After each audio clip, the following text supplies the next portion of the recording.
오늘 제목은 진정한 영적 생활입니다. 영적 생활은 영이 살아있는 사람들만 할 수 있습니다. 그래서 교회 다닌다고 다 영적 생활하는 거 아니고요. 이 소위 말하는 일반적인 면에서 봤을 때 영과 관련된 활동들을 사람들이 하긴 합니다. 그러나 성경에서 말씀하시는 영적 생활은 성령이신 하나님과의 교제를 통해서 이루어지는 것이기 때문에 지금 현재 영이 하나님에 대하여 죽어 있는 상태로 있는 모든 일반적인 사람들의 경우에는 영적 생활이 불가능하고 오직 성령으로 말미암아 예수 그리스도를 믿고 성령께서 우리 안에 들어오셔서 우리의 죽은 영을 살리셔서 이제 그 영을 통해서 하나님과 교제가 가능한 사람들이 진정으로 영적 생활을 하는 것인데, 문제는 영적 생활을 할 수 있는 거듭난 하나님의 자녀여 영이 살아난 사람인데도 불구하고 영적인 생활을 하는 것이 아니라 다시 육적인 생활을 하고 있는 것이 지금 대다수의 그리스도인들의 모습입니다. 만약에 우리가 영적 생활을 한다면은 성령의 열매가 여기저기 주렁주렁 맺혀서 이 땅이 이렇게 피폐하고 이렇게 참 아름답지 못한 그런 모습은 아니겠죠. 그래서 일말의 책임이 우리에게도 많습니다. 우리가 주님께 순종하고 잘 성장해서 꾸준히 그래서 영적 생활을 통해서 하나님께 풍성한 열매를 맺는다면 하나님께는 영광이고 많은 사람에게는 유익을 줄 텐데, 우리가 아직 그와 같은 일에 익숙치도 않고 또 때로는 육신의 나약함으로 옛 육신적 삶으로 돌아가 버릴 때가 많다는 것이죠. 그래서 성경에서 말씀하시는 진정한 영적 생활을 한번 내가 하고 있는지 한번 스스로를 바라볼 수 있는, 즉 판단해 볼 수 있는, 가늠해 볼 수 있는 그런 시간을 한번 좀 가져보려고 합니다. 자, 오늘 주보에 예수 그리스도를 믿어 성령을 받아. 예수님을 믿으면 다 성령을 받습니다. 또 어디 가서 산에 가서 또 받는 거 아니고요. 그냥 예수 그리스도를 믿는 순간에 성령께서 우리 안에 들어오셔서 우리 아들의 영을 주신다고 했죠. 그래서 영이 성령에게서 다시 태어난 하나님의 자녀는, 왜냐하면 육은 부모로부터 받았죠. 그래서 육으로 난 것은 육이라. 우리의 죽어있던 영은 성령에 의해서 났다. 그래서 육으로 난 것은 육이요 성령에게서 난 것은 우리의 영이기 때문에 영이 다시 태어나는 겁니다. 거듭남이라고 하는 것은 영에 대한 얘기를 하는 것이죠. 그래서 요한복음 3장 6절에 그렇게 기록되어 있습니다. 그래서 하나님의 자녀는 영적 생활을 시작하게 됩니다. 왜? 그전까지는 영이 죽어있는 상태로 있었기 때문에 하나님과의 교제가 단절되어 있고 하나님의 말씀은 우리에게 전혀 의미가 없고, 그렇죠? 그런데 이제 영이 다시 살아나서 영이신 하나님은 우리의 속에, 그렇죠, 영을 지으신 분이라고 이렇게 스가랴서 12장 1절에 말씀하셨는데, 그 영이 죄로 말미암아, 그렇죠, 고장이 나서 또는 죽어버려서 작동을 못하고 있었는데, 그래서 하나님과의 교제가 단절되어 있었고, 영이요 생명이신 하나님의 말씀은 나에게 전혀 이해되지 않고 받아들일 수 없고 또 무슨 소리인지도 알 수 없다. 그 성경에 써 있죠. 본성에 속한 사람은 하나님의 영에 속한 것을 전혀 알 수도 없다. 무슨 소리인지를 알지 몰라요.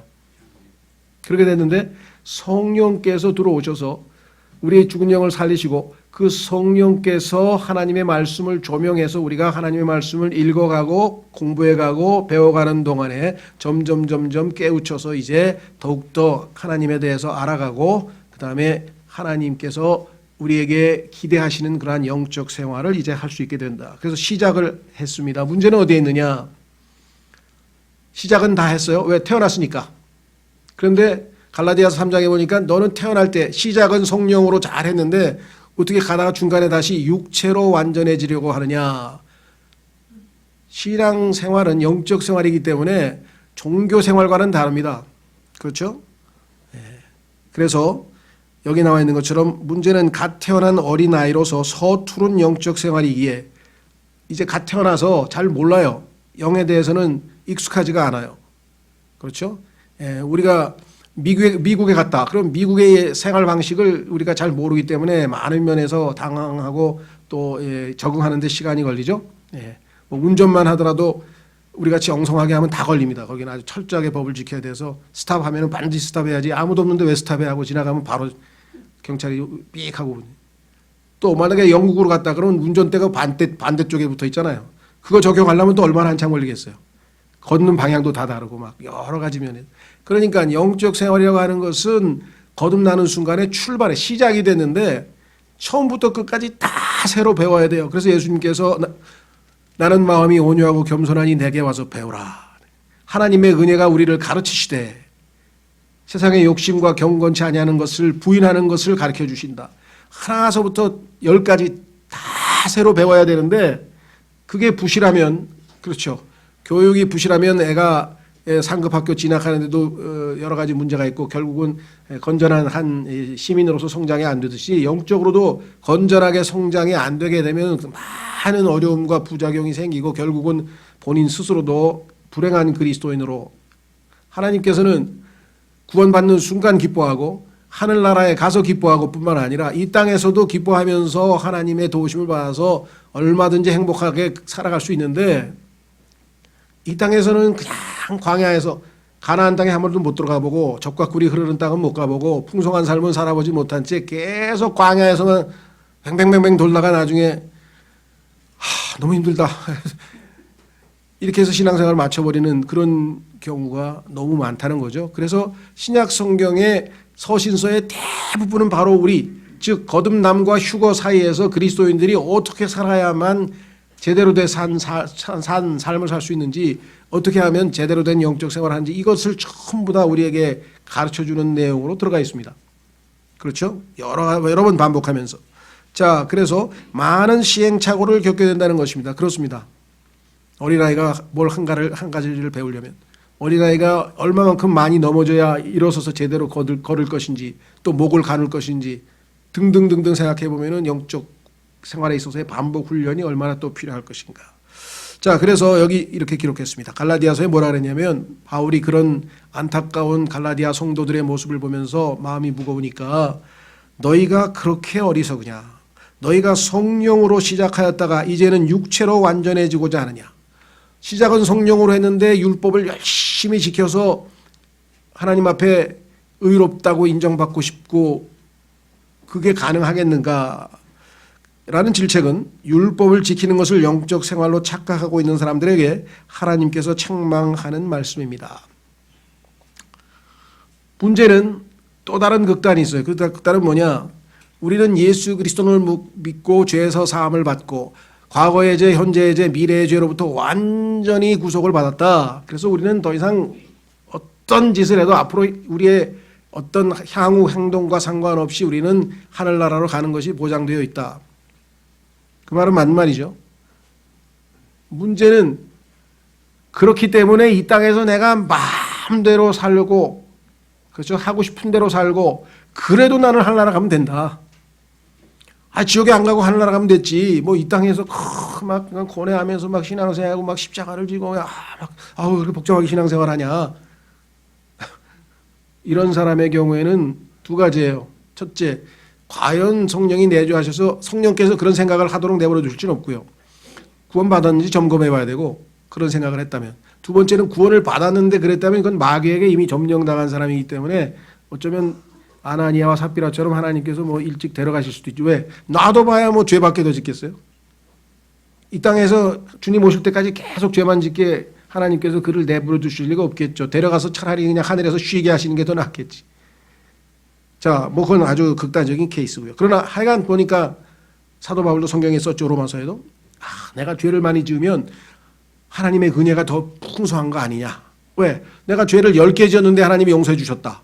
그러면 하나님의 은혜가 10이라고 한다면, 내가 100번 죄를 지었는데 하나님이 용서해 줬다. 그러면 하나님의 은혜는 100번이 되는 거 아니, 100이 되는 거 아니냐.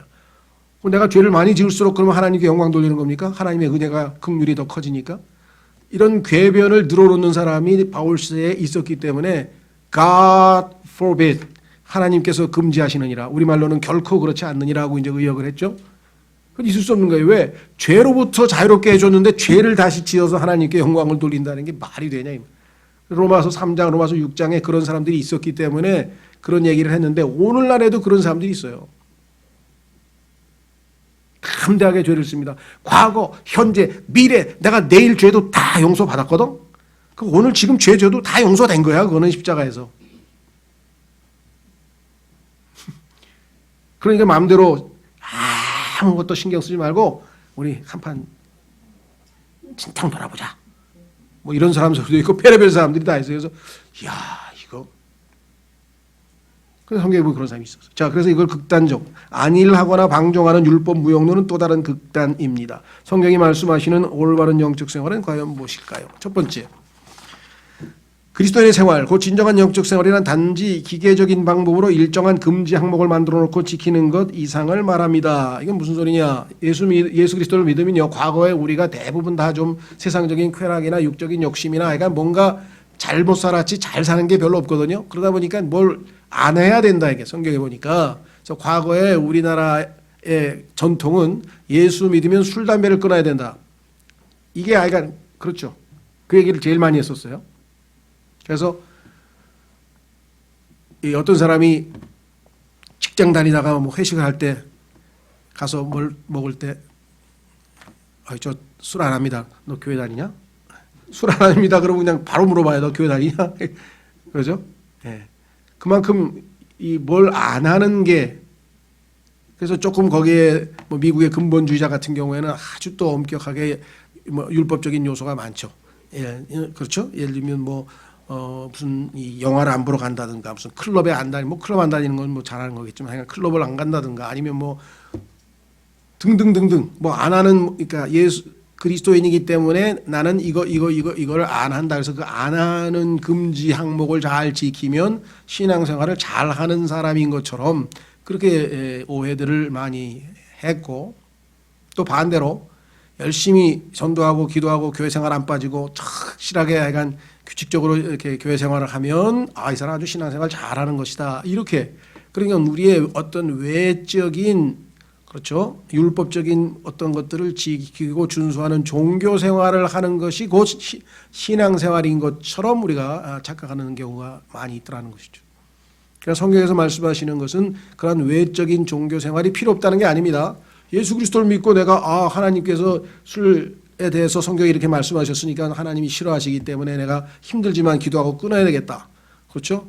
담배도 하나님께서 내 몸이 성전이라 그랬는데 내 안에 내 몸을 내가 이 피해 해를 끼치는 이러한 성분이 내 몸에 들어와서 하나님의 이건 내 것도 아닌데 하나님의 것인 내 영과 몸으로 하나님께 영광 돌리라 하는데 내가 내 몸을 마음대로 혹사시키면 이건 하나님 뜻에 어긋나기 때문에 내가 건강관리를 잘해야 되기 때문에 담배도 끊겠다.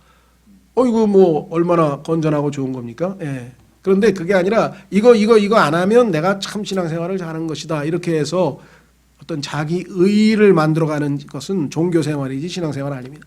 그러니까 영적 생활을 하면서 하나님과의 교제 가운데서 하나님이 싫어하시는 그것을 성경에서 세상의 욕심들이나 세상의 것들을 자연스럽게 거부하게 되는 능력이 내적인 능력이 영적인 능력이 생겨서 그만두면 결과로서 좋은 건데 이것을 의지적으로 막 안 하고 뭘 지켜가지고 마치 신앙생활을 잘하고 있는 것처럼 착각을 해서는 안 된다는 것이죠. 근데 이게 굉장히 신앙생활을 잘해보려고 열심으로 노력하는 사람들 사이에서 빠지기 쉬운 함정이고 이 함정에 빠진 사람들이 바로 갈라디아에 살고 있었던 성도들이었어요. 그래서 갈라디아 사람들아 이렇게 성경에서 이야기를 했죠. 자, 두 가지 난제가 놓여 있는데요. 구원과 관련해서 첫째는 행위로 선행을 통해서 하나님께 의롭게 되고자 하는 행위 구원, 이거는 아예 불가능한 것인데도 그 행위로 구원을 받고자 노력하는 그러한 사람들이 있죠. 이건 잘못된 구원론이죠. 예. 반면에 구원받은 이후에는 내가 구원받았으니까 과거에는 죄를 지었다 이제는 율법을 지켜보겠다. 그것 또한 잘못된 것이다. 왜? 율법을 지킬 수가 없어서 은혜로 우리가 구원을 받았는데 어떻게 구원받은 사람이 다시 또 율법을 지키겠다고 하겠느냐. 그렇죠? 그래서 우리는 율법 하에 있지 않고 은혜 아래 있다라고 로마서 6장 14절에 말씀을 했는데 그것을 남용해서 율법은 절대로 지킬 필요가 없다. 그러니까 이제 완전한 자유다.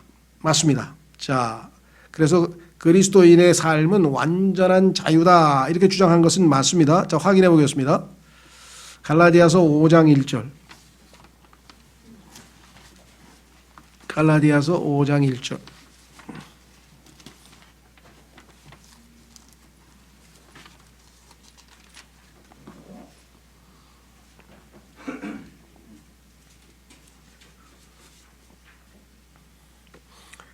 그리스도께서 자유로 우리를 자유롭게 하셨으니 그러므로 그 자유 안에 굳게 서고 다시 속박의 멍에를 매지 말라. 이제 그리스도인은 자유이기 때문에 무슨 짓을 해도 좋다? 맞습니다. 자, 좋다가 아니라 무슨 짓을 해도 법에 어긋나지 않는다. 자, 확인해 보겠습니다. 법 안에 놓여 있지 않으니까. 나에게 적용이 안 되니까 율법이. 고린도전서 6장 12절.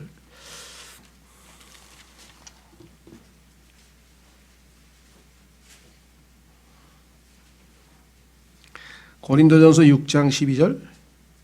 모든 것이 내게 적법하나 모든 것이 적절하지는 아니하며. 여기 있는 거죠. 적법, 법에는 안 어긋나. 왜? 율법은 나에게 해당이 안 되기 때문에. 나는 자유의 법이기 때문에. 문제는 적절치가 않아, 유익하지가 않아. 모든 것이 나를 위해 적법하나 내가 어떤 것의 권능 아래에도 놓이지 아니하리라. 내가 옛 습관이나 죄의 권능 아래에 놓여서 노예 생활을 할 필요는 없다, 이 말이죠. 자, 그래서 고린도전서 또 조금 더 넘기시면 10장에 가면은 이렇게 써 있어요. 23절. 고린도전서 10장 23절. 모든 것이 나를 위해 적법하나. 또 나왔어요. 모든 것이 적절하지는 아니하며 모든 것이 나를 위해 적법하나 모든 것이 나를 세워주지는 아니하나니. 자, 아까는 뭐라 그랬어요? 모든 것이 적법한데 아까는 어떤 권능하에도, 즉 그 어떠한 것이 나를 노예로 삼아서 나를 지배하지 못하도록 하는 것이 필요하기 때문에 두 번째, 오늘 여기 10장에서는 모든 것이 세워주지는 아니한다. 내가 마음대로 해도 법에 어긋나지 않고 그것이 하나님 앞에 죄가 아닐지라도 문제는 뭐예요? 세워주지 못한다. 이게 다른 사람의 믿음을 세워주지는 못한다. 그렇기 때문에 우리 그리스도인에게 예수님께서 주신 자유는 마음대로 활용할 수 있고 마음대로 우리가 적용할 수는 있지만 그것이 모든 상황에서 다 유익을 가져오고 다 적절하지는 않다. 그래서 우리가 남용해서는 안 되겠네. 남용.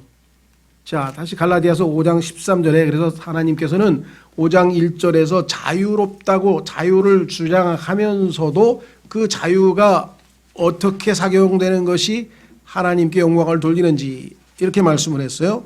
갈라디아서 5장 13절. 형제들아 너희가 부르심을 받아 자유에 이르렀으나 오직 자유를 육신을 위한 기회로 쓰지 말고. 근데 얼마나 많은 사람들이 아까 얘기했던 것처럼 이 자유를 빙자해서 육신을 위한 기회로 사용을 해서 하나님께 영광을 돌리지 못하는가. 그래서 여기서 우리가 해야 될 일은 그 자유를 죄를 짓기 위한 자유가 아니라 죄로부터 벗어나고 섬길 수 있는 자유. 여기서 사랑으로 서로를 섬기라 이렇게 말을 했죠. 그렇죠? 자, 그래서 우리는 두 가지 잘 정리했습니다. 첫째, 영적인 생활이라고 하는 것은 규칙을 정해놓고 하고 안 하고 이렇게 몇 가지를 적어놓고 지켰다고 해서 그런 외적인 뭔가를 지켰다고 해서 우리가 지금 영적 생활을 잘하고 있는 것이냐? 아니다.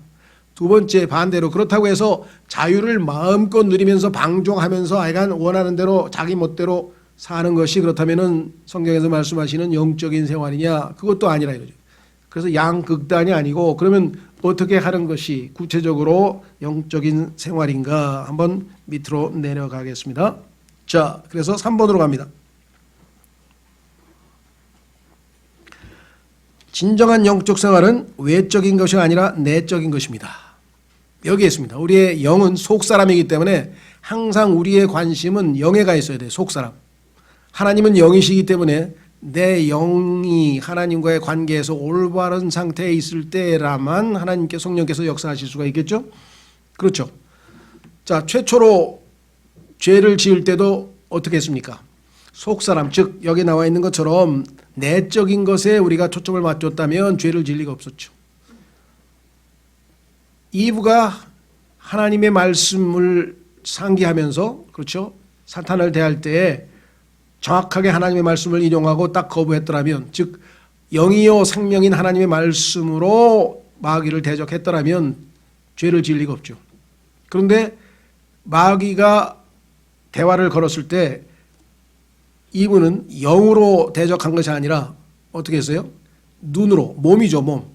눈으로 보는 순간에 거꾸로 바깥에 있는 것이 먼저 작동을 했어요. 그 순간 바로 어떻게 돼요? 영으로 하나님께서 먹지 말라고 하셨구나 해서 하나님의 말씀을 먼저 붙들고 그 말씀의 검으로 마귀를 대적을 했어야 되는데 예수님처럼, 그러니까 예수님은 모든 삶의 기본 방식이, 생활 라이프스타일이 하나님과 교제하고 하나님의 말씀인 성령의, 하나님의 말씀을 성령으로 조명받아서 예수님의 영, 혼, 몸의 순서로 나가서 영이 모든 것을 우선적으로 직관적으로 판단해야죠. 그러니까 하나님의 말씀에서 벗어날 수가 없어요. 그런데 이분은 영은 가만 놔두고 자기의 눈으로 들어오는 시각적 감각에 의해서 참 탐스럽다, 먹고 싶다, 보암직하다, 먹음직하다, 지혜롭게 할 만큼 탐스럽구나 하는 순간에 이미 벌써 뭐예요? 몸의 감각에 의해서 판단력이 그려졌죠. 그래서 감정이 어떻게 해요? 몸의 자극을 받으니까 어떻게 생겼어요? 먹고 싶은 감정, 욕망이 그 혼 안에서 발생을 했죠. 그러니까 하나님은 영이신데 하나님과의 교제와 하나님과의 상이 전혀 없이 그냥 바로 뭐예요? 따먹어버리지. 근데 우리도 신앙생활 그렇게 할 수 있다 이거죠.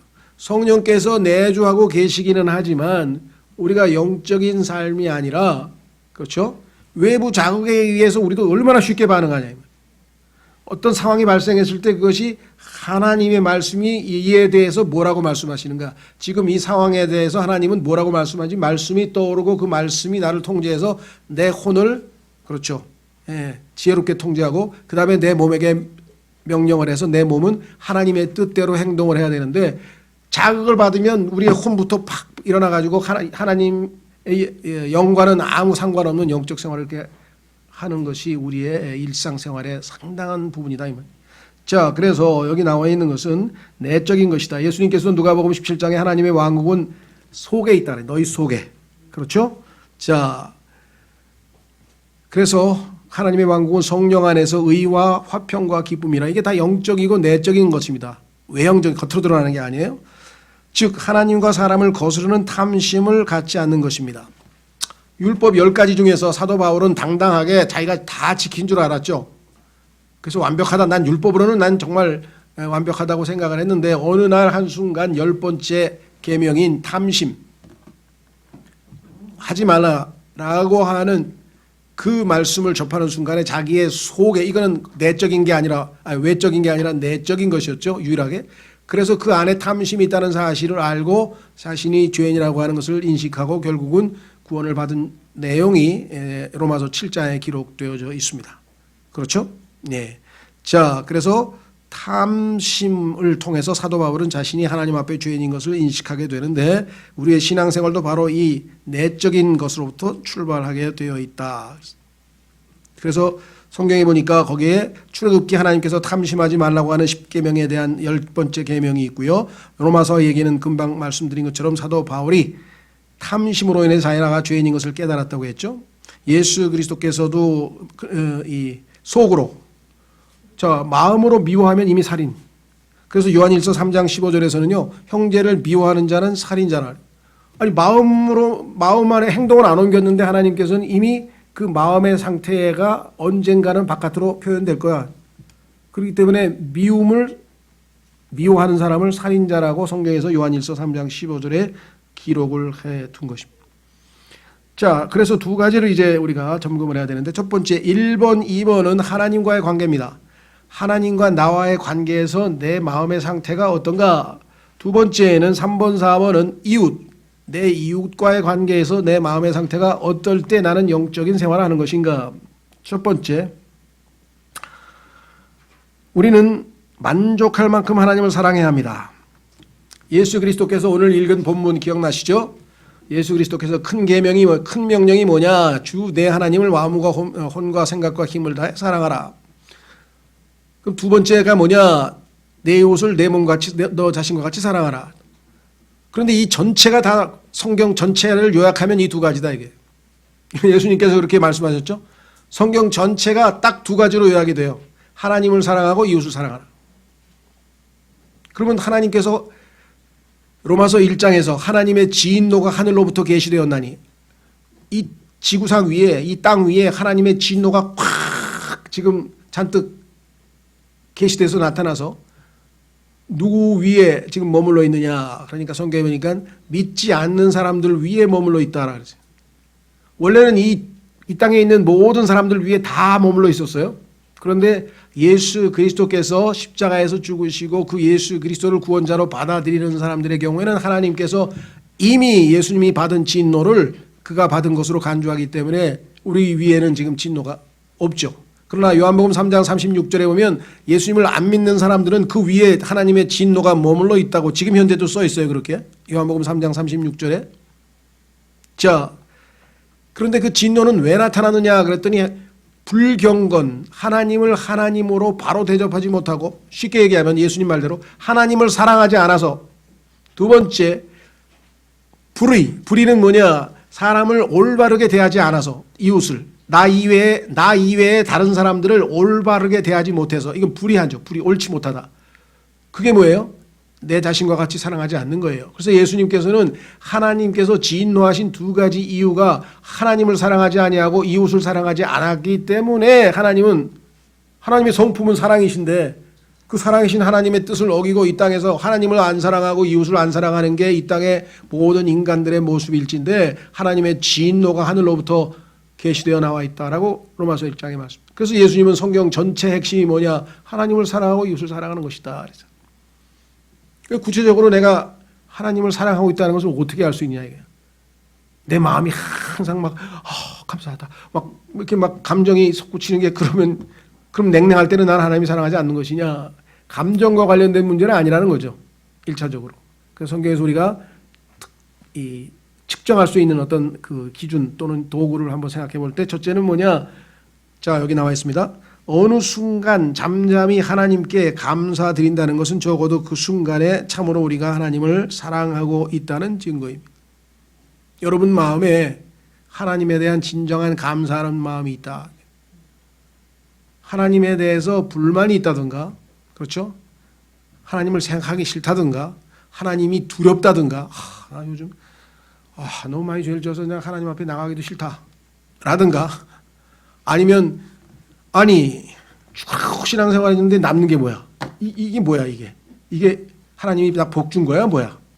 라든가 마음에 지금 하나님을 향해서 쓴뿌리가 있다든가, 하나님께서 나에게 허락하신 모든 상황이 좋든 나쁘든 괴롭든 힘들든 하나님께서 나를 위해서 베푸신 것이라는 마음으로, 만족하는 마음으로 하나님 감사합니다. 나를 이 상황을 허락하셔서 감사합니다 라고 한다면 적어도 그 순간에는 하나님을 사랑하고 있다라고 하는 것이에요. 그 성경에서 항상 영적 생활에 가장 쉬운 간단한 시금석은 뭐냐, 진정한 마음으로 내가 하나님께 지금 감사하고 있는가. 말은 할 수 있죠. 하나님 감사합니다, 하나님 감사합니다, 감사합니다. 여러분 감정 노동자들 뭐예요? 속으로는 부글부글 끓죠. 그러면서도 뭐야? 예, 감사합니다. 전화 끊는다고. 그 속으로, 그 다음에 뭐예요? 이거. 그러면 어떠세요? 하나님께 진심으로 감사합니다 한 거예요?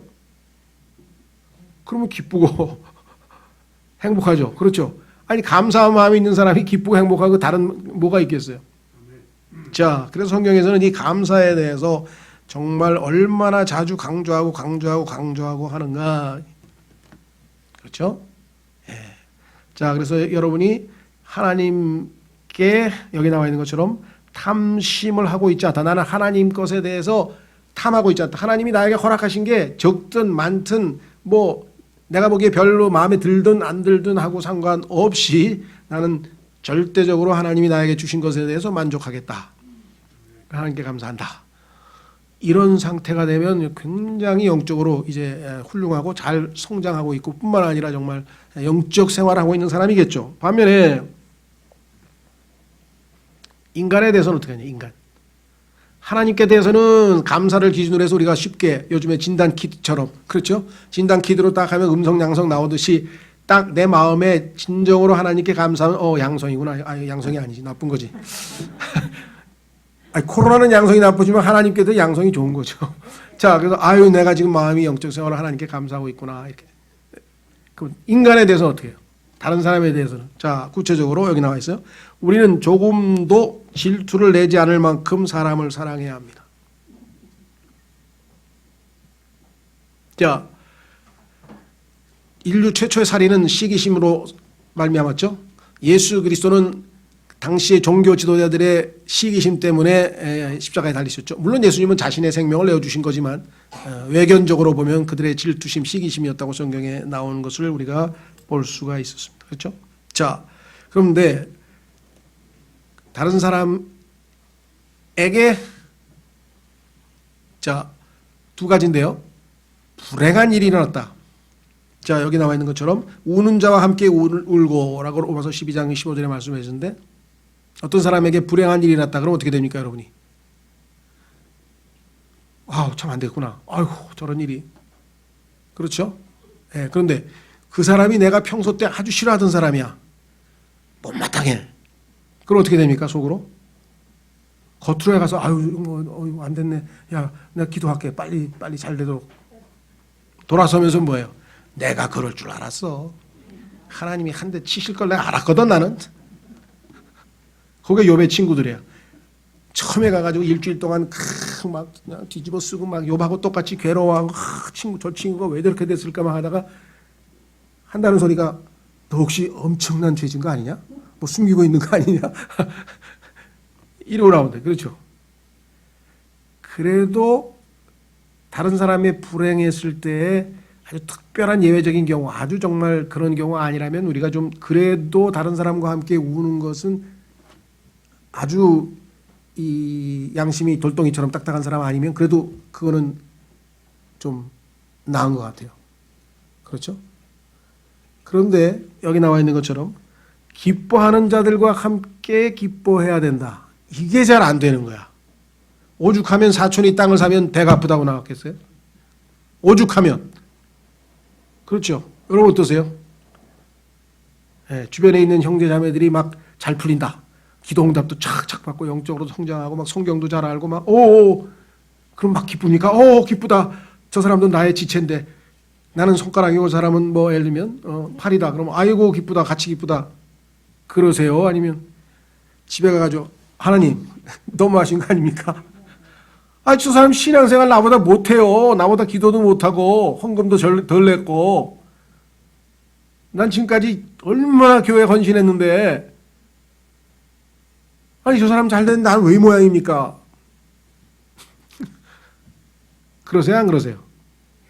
네. 스스로 한번 가만히 생각해 보세요.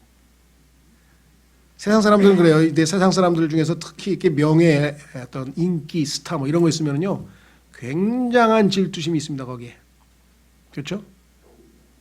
특히 좀 자기가 강한 사람들,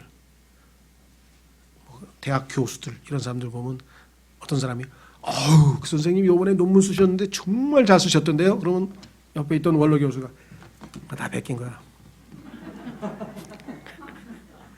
에? 다 베낀 거야 그거. 걔가 뭘 하니?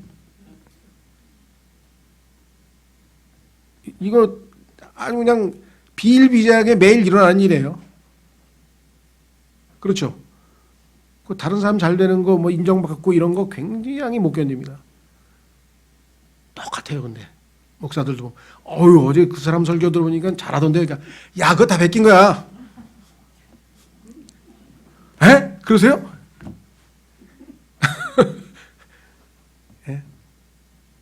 다 겉으로는 교회도 다니고 다 하지만요 속으로는 아직도 이 육신적인 것들이 그대로 깔려 있어요.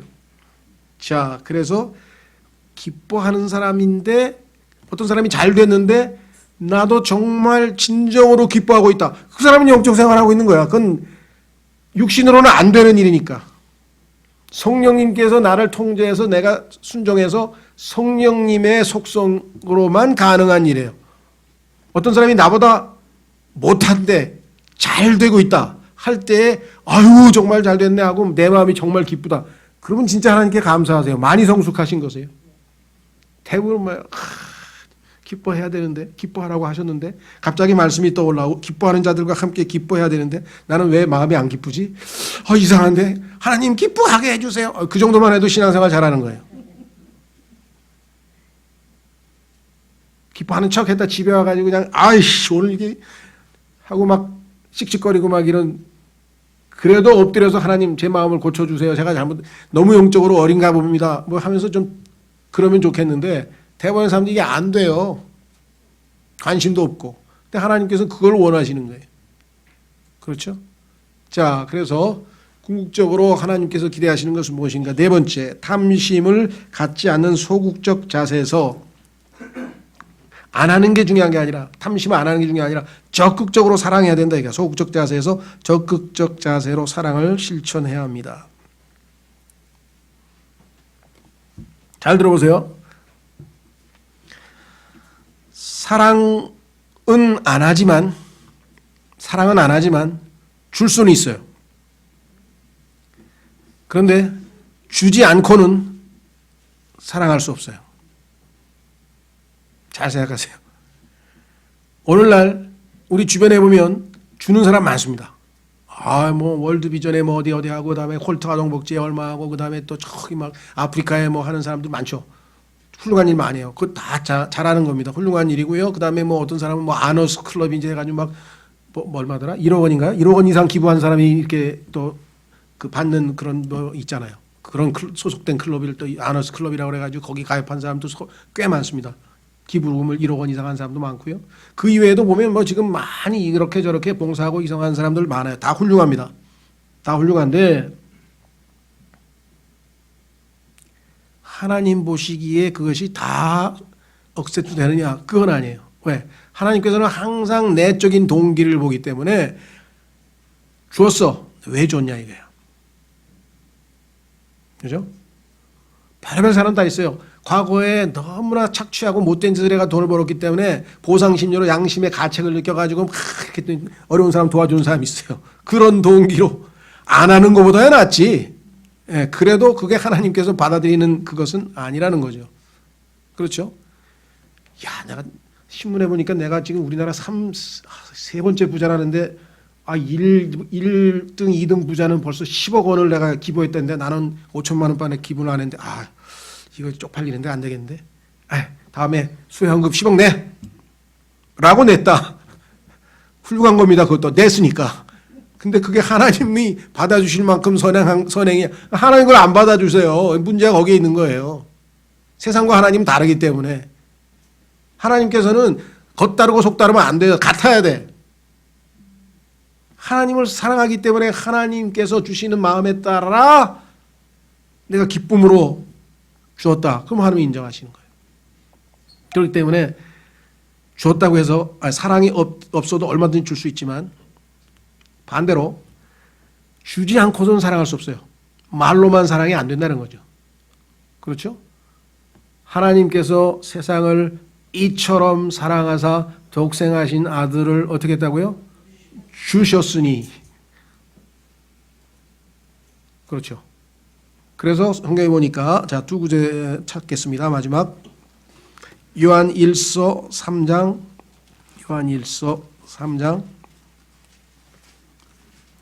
16절. 요한일서 3장 16절.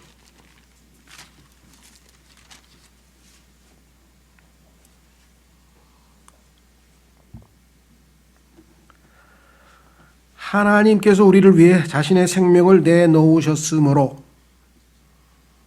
그럼 이 하나님은 누굽니까? 예수님이시죠? 예, 성경은 이렇게 예수 그리스도의 신성을 곳곳에다가 우리에게 확실하게 보여주고 계시죠. 하나님께서 우리를 위해 자신의 생명을 내놓으셨으므로 이로써 우리가 그분의 사랑을 깨닫나니. 하나님이 우리를 사랑하시는구나를 어떻게 깨달았어요? 주셨기 때문에. 그렇죠? 우리는 마음으로는 사랑할 수 있어요.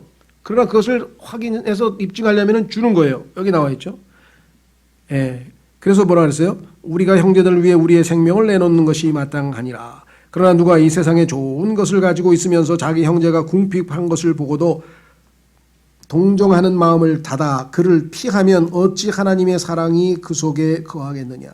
나의 어린 자녀들아, 우리가 말과 혀로만 사랑하지 말고 오직 행함과 진실함으로 하자. 그렇죠? 하나님께 헌금을 드리는 마음도 똑같습니다.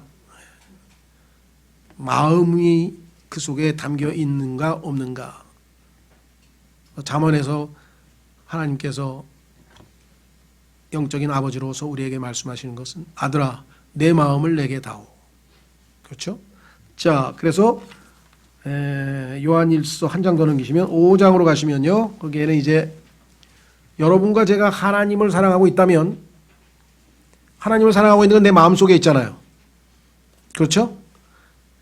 정말 그렇다면 하나님께서 나만 낳으신 게 아니라 성령께서 나만 낳으신 것이 아니라 다른 지체들도 다 하나님이 낳으신 지체들이잖아요. 하나님의 아들들이잖아요. 그 아들들도 사랑한다 그랬어요. 내가 만약에 하나님을 사랑한다고 말을 하면서 다른 지체들을 사랑하지 않는다면 그건 말로만 하는 거예요. 요한일서 5장 1절 누구든지 예수님께서 그리스도이심을 믿는 자는 하나님에게서 태어났으며 하나님이 우리를 낳으셨어요. 태어났어요. 낳으신 그분을 사랑하는 자마다 낳으신 그분이 하나님이십니다. 하나님이 우리를 낳아주셨어요. 위로부터. 자, 낳으신 그분을 사랑하는 자마다 그분에게서 난 자들도 사랑하느니라. 그렇죠? 자, 그러니까 신앙생활은 예수님께서 말씀하신 것처럼 성경 전체가 딱 두 말씀으로 요약되는 거예요. 순서가 중요합니다. 하나님 빼고 이웃만 사랑하면 공산주의자처럼 나중에 가면은 결국은 아주 부정적인 결과가 나오는 거예요. 그래서 둘째, 그러니까 이웃을 사랑하기 전에 하나님을 먼저 사랑해야 돼요. 그래서 하나님을 마음과 혼과 생각과 힘을 다해 사랑하는 것. 그 다음에 그 하나님이 주시는 사랑으로 왜? 로마서 5장 5절에 보니까 예수님을 믿고 구원받은 사람들에게는 하나님의 사랑이 넓게 부어져 있다. 우리 안에 지금 우리 안에 하나님의 사랑이 넓게 부어져 있다라고 현재 우리가 순종만을 통해서 우리의 헌신을 통해서 이 하나님의 사랑을 바깥으로 표출하는 것뿐이에요. 그렇죠? 예.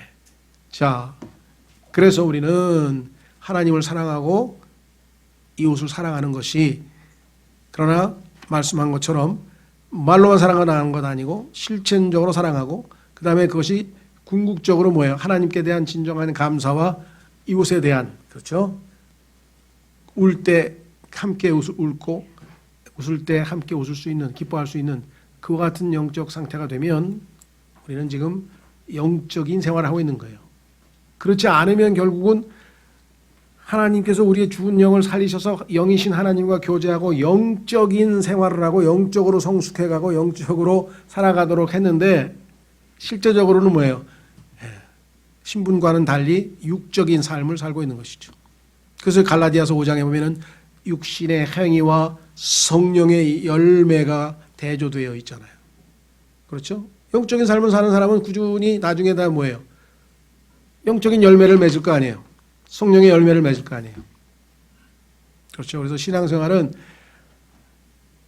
몇 가지 규칙을 지키고 몇 가지 말씀에 순종하고 몇 가지 행위를 하고 이것이 아니고 그것은 결과물로 나와야 되는 것이고 항상 내적인 속사람에게 우리의 관심이 가 있어야 된다. 내가 하나님 앞에서 아무리 외적으로 번듯하게 행동하더라도 하나님의 보시는 가운데 내 마음의 내적인 동기가 올바른 동기냐 아니냐를 항상 우리가 스스로를 살펴보는 것이 영적 생활의 첩경이고 지름길이다. 지금 다 같이 우리 기도 한번 하겠습니다. 하나님 아버지, 내가 오랫동안 신앙생활을 했지만 습관적으로 교회 오고 습관적으로 성경 읽고 습관적으로 또 전도도 하고 여러 가지 종교적 활동을 하지만 이것이 과연 내가 하나님을 사랑하기 때문에 하는 것인지 내 이웃을 사랑하기 때문에 하는 것인지 스스로 주 앞에 점검해 보기를 원합니다. 정말 어떠한 상황에서도 내가 하나님께 감사하는 마음을 품고 참으로 내 주위에 있는 지체들에게 아무런 질투나 느끼지 아니하고 오직 하나님이 내 안에 부어주신 넓게 부으신 바 된 그 사랑으로 하나님을 사랑하고 이웃을 사랑하는 진정한 영적 생활을 하는 사람이 되어서 영이신 하나님을 기쁘게 하는 그와 같은 삶을 살아갈 수 있도록 도와주십시오. 다 같이 기도하겠습니다.